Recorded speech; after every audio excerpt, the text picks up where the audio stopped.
A palavra de Deus aí em Apocalipse, capítulo 2, versículo 8 até 11, diz assim: ao anjo da igreja em Esmirna escreve: essas coisas diz o primeiro e o último, que esteve morto e tornou a viver. Conheço a tua tribulação, a tua pobreza e a blasfêmia dos que a si mesmos se declaram judeus e não são, sendo antes sinagoga de Satanás. Não temas as coisas que tens de sofrer. Eis que o diabo está para lançar alguns em prisão dentre vós, para ser dispostos à prova, e tereis tribulação de 10 dias. Ser fiel até a morte, e dar-te-ei a coroa da vida. Quem tem ouvidos, ouça o que o Espírito diz às igrejas. O vencedor, de modo nenhum, sofrerá dano da segunda morte. Até aqui. Amém? Meus irmãos e irmãs, Jesus tinha ressuscitado, discípulos estavam sendo martirizados, alguns já tinham sido martirizados nas arenas, crucificados, decapitados, e João já estava passando também por essa questão de martírio no isolamento, na ilha, onde Deus traz uma revelação a ele, o nome Apocalipse inclusive, sabe disso? As pessoas têm medo de ler o livro de Apocalipse, porque fala de algumas coisas estranhas, fala de um dragão, de uma besta com chifre, e a povo falou: que bicho é esse? E o povo tem medo de ler, mas a Bíblia diz que o Apocalipse não é um livro para nós temermos, pelo contrário, é um livro para nós nos alegrarmos, porque ele fala que passaremos por momentos difíceis. Na verdade, desde que a gente nasce, a gente passa por momentos difíceis, mas que nos últimos dias se agravariam esses momentos difíceis, mas que era para nós termos a coragem de enfrentar tudo, porque no fim nós sairemos vencedores dessa situação. Amém, queridos?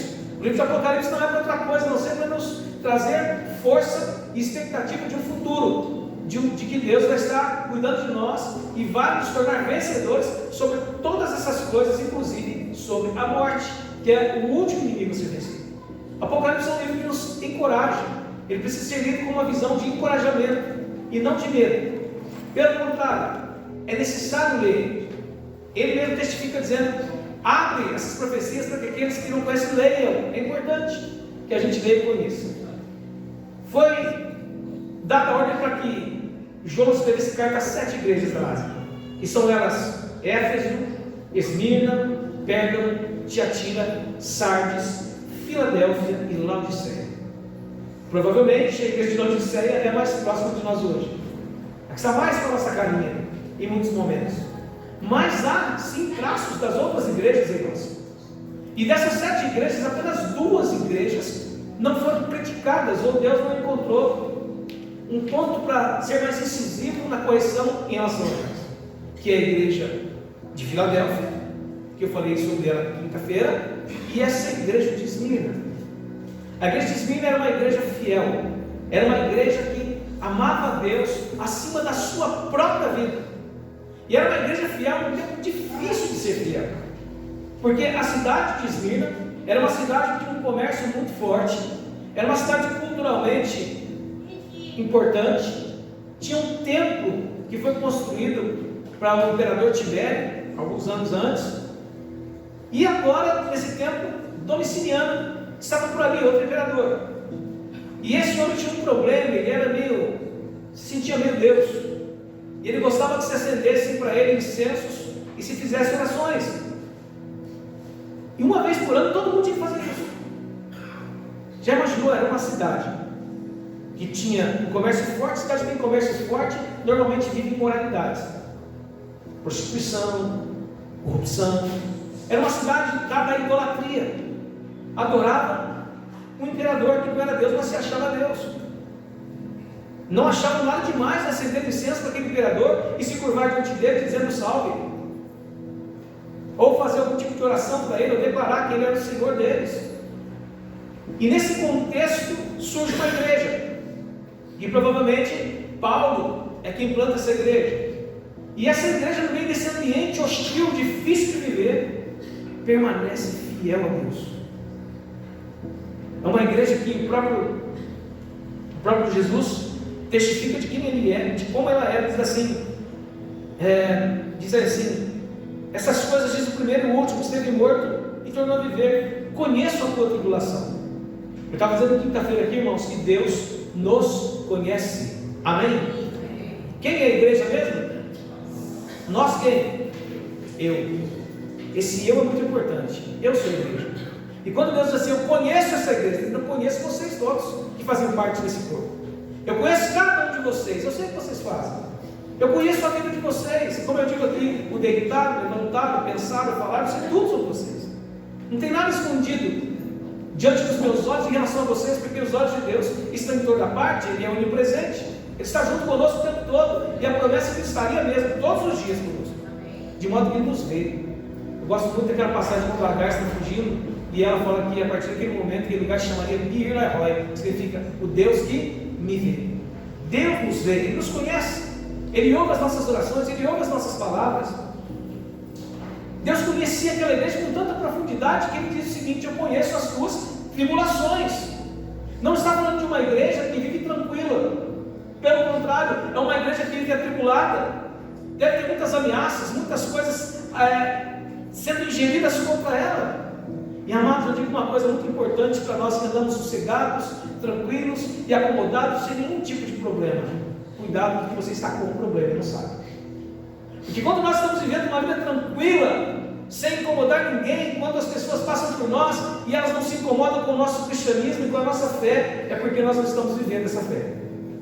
E precisamos colocar a nossa fé de todo o coração para fora, para que as pessoas olhem para nós e percebam que nós somos filhos e servos de Deus.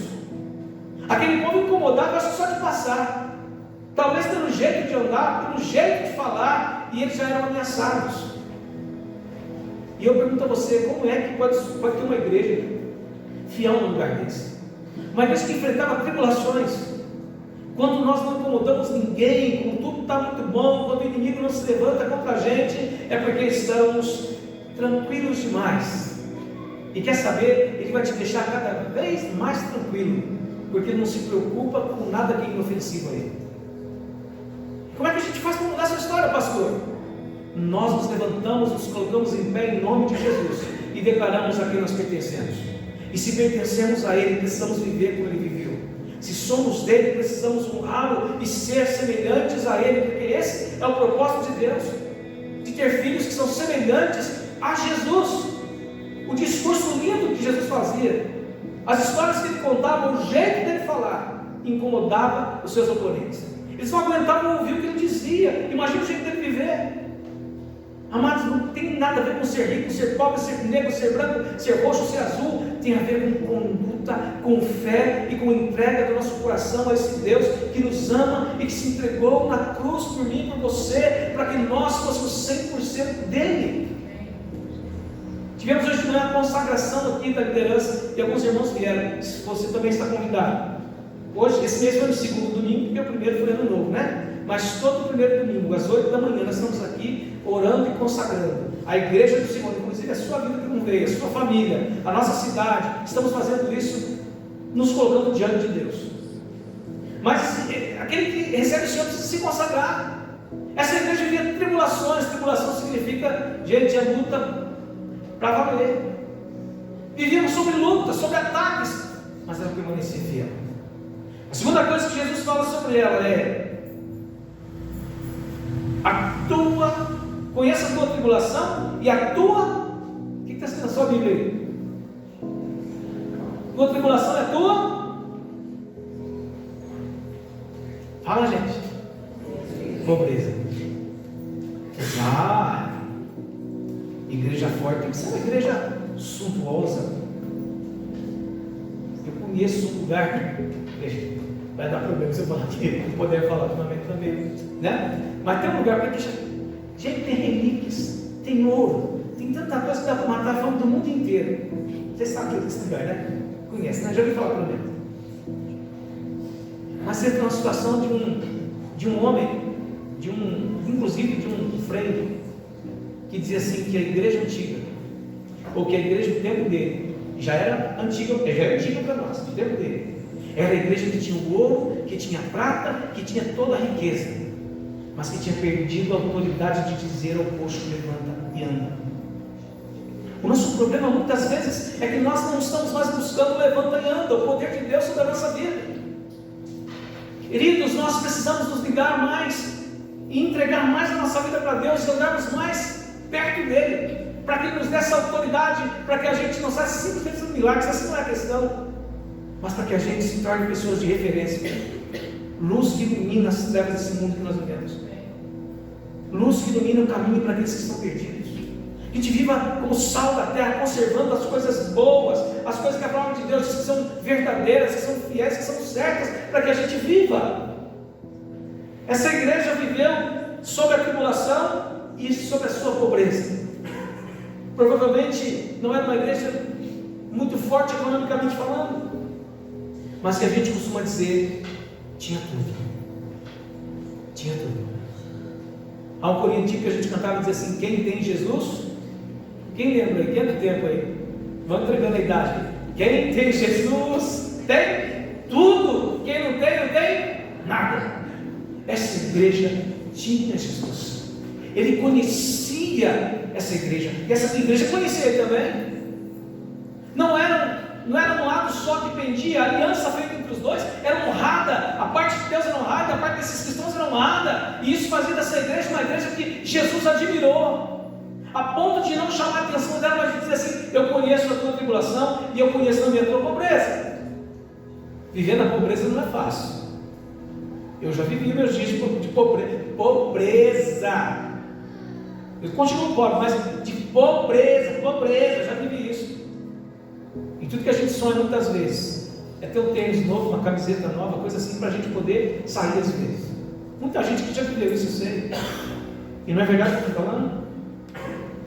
Agora, quem é que sonha em dizer: Senhor, eu posso continuar assim, mas se o Senhor estiver cuidando da minha vida? Essa igreja não está preocupada muito com essas coisas, embora Deus supra todas as necessidades, dizendo: eu conheço a tua tribulação, eu conheço a tua pobreza, mas tu és rico. Rico. Por que essa riqueza? Porque a maior riqueza que nós podemos ter é a nossa certeza de que o Senhor Jesus comprou a nossa vida por um preço muito alto e foi pago naquela cruz. Ele cancelou a cédula de dívida que era contra nós e nos deu o direito de termos uma nova vida em Cristo.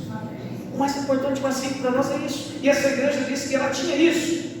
E fala assim que Deus também conhecia a blasfêmia dos que se diziam judeus, mas que não eram nada, não da parte da sinagoga de Satanás, e que às vezes intentavam contra eles, achando meios de acusá-los e condená-los de alguma coisa. Deus conhece a nossa situação e Deus conhece também os nossos adversários. Deus conhece os que se opõem ao seu povo, sejam humanos ou espirituais. Deus conhece. E esses, infelizmente, nós não queríamos que fosse assim. Queríamos que eles se convertessem todos, vamos lutar para que eles também se convertam. Mas esses, no seu tempo, receberão de Deus aquilo que Deus tem para dar a eles. Mas os seus fiéis, o Senhor continua agindo de maneira graciosa. E no meio dessa cidade, e com essa força pequena que essa igreja tinha, ou seja, não era uma igreja de uma grande representação. Hoje nós vemos igrejas aí que conseguem influenciar na política e em muitas coisas desse mundo. E essa igreja não tinha essa força, mas era uma igreja que estava ali, e no meio das suas tribulações, no meio da sua pobreza, no meio de uma hostilidade tremenda que era aquela sociedade, permanecia de cabeça erguida, com os olhos no alto, esperando Deus agir e abençoá-la e cuidar dela todos os dias. Ah, queridos, como Deus aceita uma igreja assim ainda hoje, uma igreja que continue dizendo: o meu socorro vem do Senhor. Amém, amados? De onde vem o teu socorro, meu irmão? Oh, levanta o meu socorro, vem de onde mesmo? De onde vem o seu, meu irmão? Oh, glória a Deus. O nosso socorro tem que vir do Senhor, porque só o Senhor tem socorro para nos dar. Essa igreja, no meio das suas dificuldades todas, permanecia com o seu coração voltado para Deus, dizendo: Senhor, nós nos mantemos fiéis. Eles viam aquele povo acendendo incensos, se curvando diante provavelmente da estátua do imperador, e eles diziam: nós não faremos, nós não nos renderemos, porque nós somos de Cristo e isso não nos convém fazer. Essa igreja já recebe uma palavra de Jesus. Quando a gente vem para a igreja, nossa expectativa é eu vou ser abençoado. Amém, queridos? Amém? Só que sabe o que Jesus falou para eles assim: eis que o diabo, olha só que coisa terrível, né? Eis que o diabo está para lançar em prisão alguns dentre vós, para serem postos à prova, e tereis tribulações de 10 dias. Eu fico imaginando, se hoje um anjo do céu descesse lá no seu quarto, 1h, 1h15 da manhã, e tocasse o seu ombro, primeiro que imagina que muita gente ia ficar ali, nem abriu ele mais, né? Gente lá, levanta a mão, né? Mas se chegasse, tocasse, vamos dizer assim, acorda. Se olhasse em si, respondesse assim, falando: Jesus, o Senhor voltou, e eu não vi, só que eu estou ouvindo, né? Que coisa. E dissesse para você assim: eu vim te dar um aviso, e eu vou te falar que isso aconteceu, depois eu quero testemunhar aqui, ou melhor, te contar essa história. Daqui a pouco eu vou contar isso.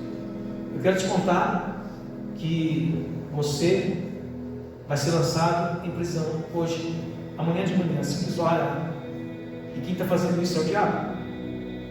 E ele vai fazer para te provar. Como é que você se sente em relação a isso? Qual seria a sua resposta hoje? Senhor, eu não estou pronto, Senhor. Que isso? Misericórdia? Ninguém quer. Mas eles recebem essa promessa, ou melhor, essa sentença, essa palavra. E sabe o que acontece com eles? Eles permanecem fiéis. Eles não esmorecem, eles não desistem. Parece que esse povo é daquele: quanto mais bate, mais firme fica. Mas quanto mais tempo dissuadidos, mais eles se juntam. Quanto mais tempo enfraquecer a fé deles, mais fervorosos eles ficam. Conta a história de um cristão de Esmirna, que ele estava dormindo numa noite. Isso está em livros dos mártires. Ele estava dormindo numa noite e teve um sonho que seu travesseiro incendiava na sua cabeça. E logo que ele acordou, ele reuniu com todos os irmãos e disse assim: eu tive um sonho, e eu quero dizer a vocês que Deus me revelou que você é queimado vivo. Que você é queimado vivo. E os irmãos começaram a orar com ele, dizendo: não faz isso. Ele falou: não, eu só estou dizendo, Deus já falou comigo, você é queimado vivo. E no outro dia, logo depois de ter dito isso, veio amanhecer, os soldados foram buscá-lo. Prenderam ele e disse assim: não precisa me amarrar, não precisa me algemar, porque eu vou, só me dê 1 hora de oração para eu falar com meu Deus. E ele começou a orar fervorosamente. 1 hora que virou 2 horas de oração. E os soldados não tinham coragem de pôr a mão sobre eles. E diz alguns que aqueles soldados até se arrependeram de fazer parte da prisão dele, porque viram tanta santidade naquele homem que não conseguiu achar o porquê de ser queimado. Mas ele foi colocado numa carroça, e o dono da carroça também era um soldado, e dizia assim: rapaz, salva a tua vida. O que tem você se curvar diante do imperador uma vezinha só, e queimou incenso para ele? O que tem nisso? Ele disse assim, ele ficou homem e falou para ele: arrepende do que você falou. Ele falou assim: eu sou um cristão, eu pertenço a Cristo, e eu não me arrependo das coisas que eu faço por ele e para ele. Me arrependo das coisas que eu fiz no mundo, mas do que eu fiz para ele jamais eu me arrepender, porque ele é o meu Deus e eu amo. Aquele homem não achou ele digno de estar na carroça, ele chutou ele para fora, machucou a perna dele, ele foi arrastando de onde ele estava, da casa que ele estava, até a prisão, com uma dor tremenda nas pernas, como machucou mesmo ele. E ele teve que tentar andar normal, e ele foi atrás daquela carroça, sem reclamar, manquejando, e chegou. E quando chegou naquele lugar, tentaram dissuadi-lo da fé de novo. Desiste disso, arrepende de ter feito, de não ter prestado culto ao imperador, presta culto agora, ele vai te perdoar. E ele disse assim: eu tenho servido a Jesus há 86 anos, e ele nunca falhou, e eu não vou fazer isso agora, porque eu só tenho um único Senhor. E disse que no primeiro momento tentaram amarrá-lo, e ele disse: não preciso me amarrar, porque eu vou ficar do jeito que eu estou. E começaram a empilhar madeiras em torno dele, despiram ele. E quando ele foi tirar os sapatos, não deu conta, caiu, mas levantou de novo, ficou em pé. E eles começaram a colocar fogo nos gravetos, nos galhos secos em torno dele. Mas o fogo estava alto e não queimava ele, não chegava perto dele. E eles então ficaram enfurecidos, colocaram mais fogo e nada. E diz que ele orava naquele lugar com tanto fervor que combatia o calor do fogo. E eles ficaram tão irritados com ele, que tiraram ele do meio do fogo e esfaquearam ele. E o sangue dele saiu tanto que apagou o fogo que era para queimar. Esse homem não desistiu da fé, mas ele foi queimado depois com o bicho. Queridos, eu estou contando isso para você por quê? Porque eu olho para a gente às vezes e a gente desiste das coisas de Deus com tanta facilidade. A gente murmura com tanta facilidade. Mas estamos vivendo num tempo que é o tempo de nós agarrarmos e dizer: Senhor, eu vou com o Senhor até o fim. Falar de ser fiel até a morte naquele tempo não era uma possibilidade, não, era certeza que se fizesse alguma coisa que não agradasse, não iria. Mas esses homens e essas mulheres de Esmirna permaneceram firmes diante de Deus. E por quê? Por que permanecer firme numa situação dessas? Realmente era mais fácil se curvar, queimar alguns incensos e dizer: olha, o que eu falei lá era da boca para fora, meu coração é teu, Jesus. Por que não fizeram isso? Porque eles sabiam que a fidelidade traz recompensas divinas sobre a nossa vida. Meus irmãos, eu estava dizendo de manhã sobre fidelidade e lealdade. A fidelidade, quando a gente entra no processo que a gente diz ser fiel, ela é uma questão de obrigação. Quando entramos numa aliança com Deus, dizendo: Senhor, tu és fiel, eu também quero ser fiel, Senhor. Eu preciso honrar Deus com essa fidelidade. A fidelidade, eu estava dizendo, que é mais ou menos como um jugo que colocam sobre a gente precisa carregá-lo. Não é pesado, não é jugo pesado, não é fardo pesado. Jesus mesmo diz isso. Mas precisamos assumir isso e carregar isso na nossa vida. É uma obrigação, é uma ordem. Ser fiel. Mas não adianta nada. Nós não vamos conseguir ser fiéis se não formos leais. A lealdade é algo espontâneo. A lealdade é algo que sai do nosso coração, de uma convicção que nós temos de que exatamente vamos viver o que a palavra de Deus diz. De que vamos, se nós formos fiéis, nós estaremos honrando a Deus, porque temos a consciência de que Ele é fiel e nós não precisamos de outra coisa para trazer sobre nossa segurança e alegria em nosso coração. De modo que o cristão precisa ser tanto fiel como leal. As duas coisas quase andam juntas. Só que um é uma obrigação, o outro é algo espontâneo. Que nós precisamos fazer por desejo de agradar a Deus. Esses homens não cederam à pressão, porque eles sabiam que Deus estaria com eles. Jesus diz assim: não temas o que você tem de padecer. Não temas o que vocês têm de padecer. Ele está dizendo assim: gente, já disse lá em João 16:33, no mundo vocês terão aflições, mas tenham de bom ânimo, porque eu venci o mundo. Está dizendo para eles aqui: não tema o que vocês vão sofrer. Não se preocupem não. O sofrimento é um momento ou são momentos em que Deus aproveita para nos aperfeiçoar, para provar a nossa fé, não para Ele, porque Deus conhece a nossa fé, mas para os outros que estão ao redor, para que eles percebam que nós não somos homens e mulheres que temem as coisas do mundo, porque temos um Deus que nos encoraja, que nos fortalece, que nos sustenta e que caminha conosco todos os dias. Não temam, irmãos, vivemos dias de tribulação também, dias difíceis. Hoje, quando você diz que é cristão, você é visto como bobo, desprezam a gente, riem da nossa cara, tentam até abusar da nossa boa vontade muitas vezes, falam mal da gente. Um dia desse eu passei em frente a um lugar aí, a pessoa falou assim: crente é tudo louco. Já foram para me afrontar, falei: se é isso que você acha, sou mesmo, né? Paciência. Agora a grande questão é: somos loucos ou somos sábios? Depende de que lado você está. Eu sei o lado que eu estou, porque eu tenho andado com esse Jesus há 36 anos da minha vida. Eu vou dizer uma coisa: eu nunca me arrependi nem um dia. Nem um dia. Porque Deus tem sido bom para com a minha vida. Com certeza tem sido bom para com a tua vida também. E eu já disse esses dias atrás: se tiver de acontecer, estou aqui. Não tem problema para mim não. Dura um minuto só, alguns momentos só. E o que é isso perto da eternidade? Eu já cansei de ver pessoas perdendo a alegria da sua salvação, perdendo a sua fé, perdendo muitas coisas importantes da sua vida por 5 minutos de dor. Sofreu, desgramou com Deus, falou mal, taranã, ou outros por prazer. Aqui vou me dar bem, vou fazer. Perdeu 5 segundos, 5 minutos. Mas são 5 minutos perto da eternidade. Permanece firme no Senhor, porque tem recompensa para você. Deus tem coisas boas para a sua vida.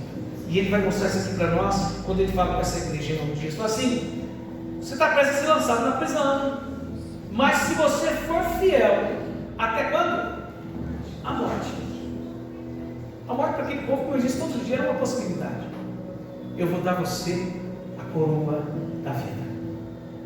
Queridos, quando nós estamos firmados no Senhor, a primeira recompensa que Ele nos oferece é a recompensa da vida eterna. Jesus prometeu, Ele disse, que Ele veio trazer para nós uma vida abundante, amém? Uma vida suprida, uma vida feliz, uma vida abençoada aqui na terra.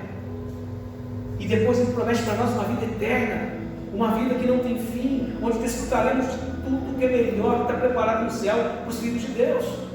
E essa vida é aquela que nós estamos lutando para receber aqui na terra.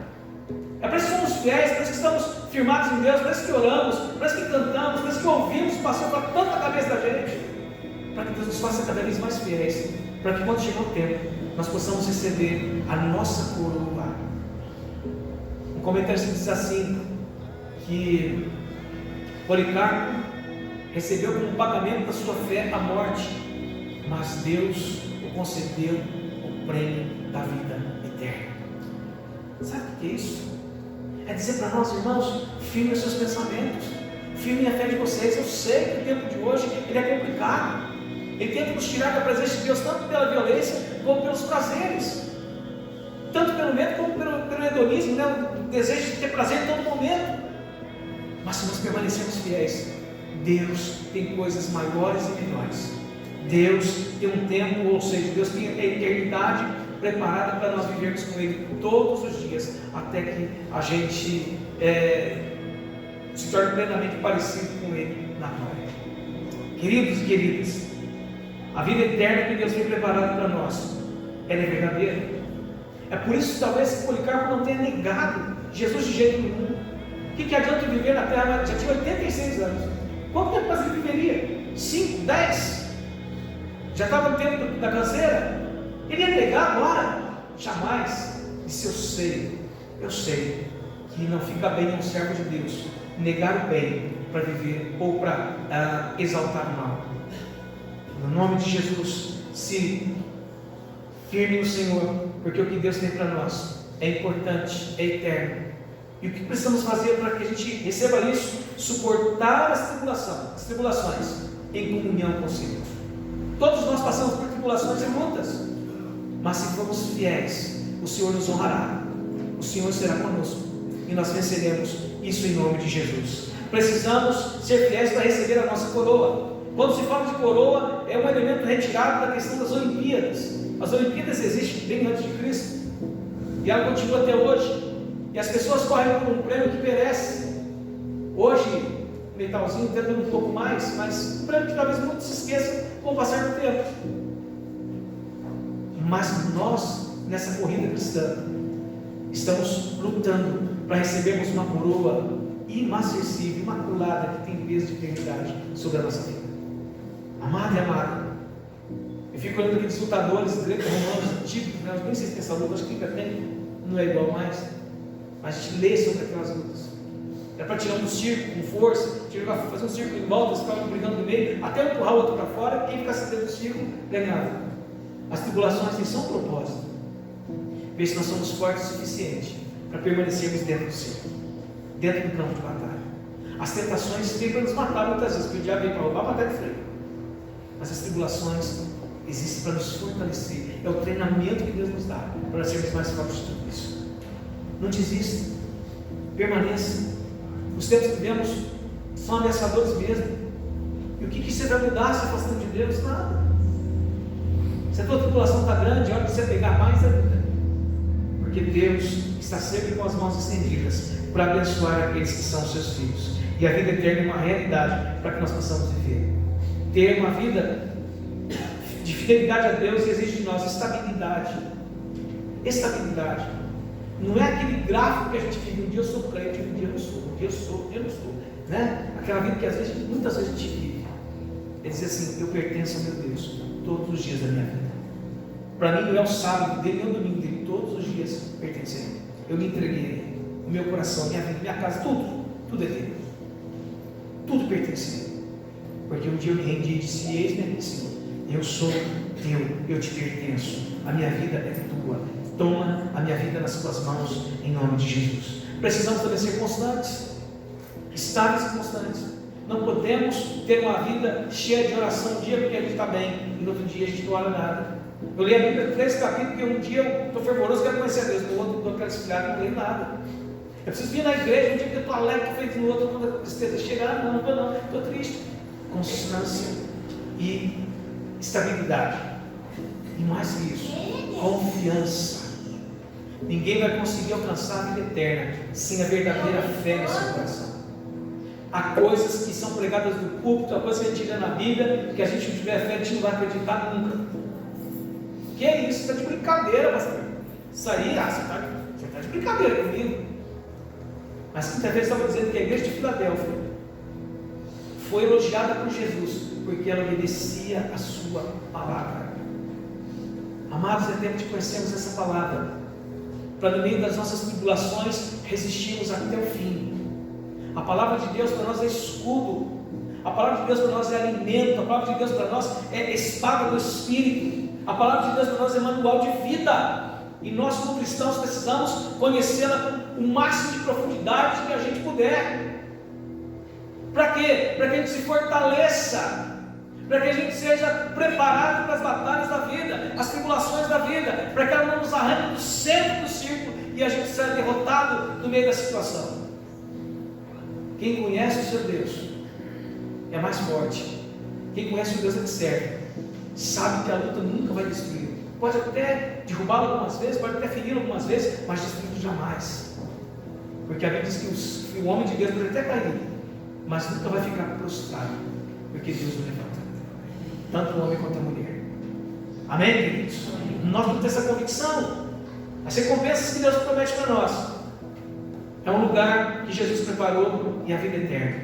E a imagem dessa coroa é isso, de gente que venceu na terra as suas batalhas e as suas tribulações, que não lutou por uma coroinha de louro. Quem tem louro em casa aí? Deixa eu ver, para terminar comigo. Não é que é cheio de louro, gostoso? Não é cheio de louro. Mas aquilo lá seca, se amassa com a mão, joga fora ao mesmo tempo. São tantos por uma coroa que ninguém vai poder tomar de nós, porque ela será dada pelas mãos do nosso Pai, e Ele é poderoso para garantir que isso aconteça sobre nós. Nós precisamos tomar uma consciência que a partir do momento que nós somos de Cristo, nós não fazemos parte do meio mais, ou fazemos parte do meio, mas para transformar o meio e não ser transformado pelo meio. É uma contramão do sistema que a gente começa a andar, e à medida que a gente anda assim, o Senhor nos aperfeiçoa, nos fortalece, nos renova e vai dizendo: esse é o meu filho, essa é a minha filha, o lugar dele está preparado. Sabe, amados, nós não podemos justificar mais o nosso pecado, não podemos ficar dando desculpa. É melhor reconhecer e dizer: eu tenho pecado, o Senhor me perdoa. É desse que Deus gosta. Porque se formos tentar justificar, arrumar as nossas desculpas, Ele vai dizer assim: te conheço, eu sei quem você é. É tempo de assumirmos e nos entregarmos totalmente a Deus, e não fazer da nossa fidelidade ou da nossa infidelidade uma desculpa. O meio que nós vivemos precisa ser transformado por nós. Como é que a gente vai ser fiel a Deus, pastor? Se aproximando dEle, conhecendo Ele, tendo comunhão com Ele. O problema nosso às vezes é a intensidade dessa comunhão. Nós amamos a Deus quando tudo está bom. Nós oramos a Deus em alguns momentos que a gente acha interessante. Nós lemos a Bíblia quando queremos descobrir. Estamos discutindo a religião com alguém que lembrou o versículo. Eu até digo: pastor, onde é que fica aquele versículo tal? Quando eu falei, já sei, não está dentro da Bíblia. Está entendendo? Eu não quero nem usar, mas eu vou perguntar, não responde não. Quantos dos irmãos aqui já leram a sua Bíblia uma vez na vida? Uma vez, de capa a capa. Uma só. Pensa, irmão. Se não leu ainda, dá tempo, viu? Já recebeu um plano de leitura. Se não recebeu, tem na internet um monte. Se você ler 3 capítulos da sua Bíblia por dia, você vai ler a inteirinha uma vez no ano. Mas que nós não podemos mais dar desculpa. Eu não entendo, é difícil, eu não consigo. Para. É tempo de começar a se aprofundar e a buscar saber todas as coisas, ou o máximo de coisas. Ninguém sabe todas as coisas que a gente puder em relação ao propósito de Deus para a nossa vida, E é o que nós somos. Ah, mas eu não sei. Não sabe? Procura alguém que possa te ensinar. Porque nós não podemos mais dar desculpas e depois se apresentar diante de Deus e dizer assim: Senhor, mas eu não sabia. Ele vai dizer assim: ah, meu filho, arruma outra. Arruma outra. Porque eu te tirei todas as chances. Não é? Nós precisamos fazer com que essa opressão maligna que muitas vezes está ao nosso redor, que as ameaças que estão ao nosso redor, que as pessoas que estão ao nosso redor, tentando nos destruir ou tentando impedir a gente de avançar na fé, sejam influenciadas por nós, e as pressões se tornem bênçãos, e as pessoas se convertam e conheçam o Deus que nós servimos. Essa é a fidelidade dos filhos de Deus. É isso que ela faz na vida de quem crê em Deus. O cristão tem a garantia, pelo exemplo de Jesus, de que vale a pena ser fiel. Jesus foi fiel até onde mesmo, irmãos? Até a morte de que mesmo? Morte terrível. Mas havia uma promessa de que ao terceiro dia ele ressuscitaria, e ela se cumpriu. E a Bíblia diz que Deus lhe deu um nome que está acima de todo nome. De todo nome. Hoje eu vi um testemunho de manhã, uma irmãzinha conversando comigo, disse assim: pastor, uma pessoa disse para mim assim: eu não sabia que o nome de Jesus era tão forte. E eu falei: e é muito mais. E é muito mais. O nome de Jesus é o nome que está acima de todo nome. É um nome poderoso. E por quê? Porque ele foi fiel até o fim. Teve um momento em que ele sentiu, não desistiu, mas sentiu, e foi para o pai perguntar: pai, se é possível, passe de mim esse cálice, contudo seja feita a tua vontade. Os fiéis, os leais, estão mais preocupados em fazer a vontade de Deus do que a sua própria vontade. A Cristã mostrou um livro agora que sai de casa. Tem um título, um capítulo que diz assim: Jesus acabou com a minha vida. E a gente pode olhar isso de várias maneiras. Mas eu já disse para ele também um dia: se o Senhor quiser acabar com a minha, pode acabar, para que o Senhor reine através de mim. Está disposto a dizer isso para ele, irmãos?